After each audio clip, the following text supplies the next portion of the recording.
Hello everyone, রিজাল automobile. এই ইঞ্জিনটা locking করতেছে, আসুন দেখা যাক কী সমস্যা। আমরা দেখি এটা গাড়ি কী জন্য লকিং করে। তো আমি জাস্ট করলাম, সম্ভবত কয়েল কেটে গেছে। তো আসুন দেখি, এটা 4 নম্বর সিলিন্ডার, কয়েল ঠিক আছে। এটা 3 নম্বর সিলিন্ডার, এই তো কয়েল কেটে গেছে। এটা 3 নম্বর সিলিন্ডারটার কয়েল কেটে গেছে। তো আমি কয়েলটা এখন চেঞ্জ করব। আপনারা আমার পেজে যুক্ত থাকবেন অবশ্যই। আমি কয়েল নিয়ে আসছি অলরেডি। এটা কাজ করতেছি না, অসম্ভব, এটা একদমই কাটা। তো আমি এখন এই কয়েলটা খুলবো, নেক্সট ভিডিওতে আবার দেখাচ্ছি।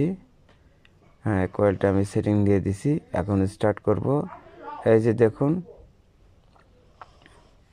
গাড়ি স্টার্টও করছি, একদম স্মুথ, এত সুন্দর নিখুঁত সাউন্ড, গাড়ি কোনো লকিং নেই। তো আমার এই পেজে আপনারা যুক্ত থাকবেন, লাইক কমেন্ট সাবস্ক্রাইব করবেন, ভালো লাগলে অবশ্যই আমার পেজে যুক্ত থাকবেন। আল্লাহ হাফেজ।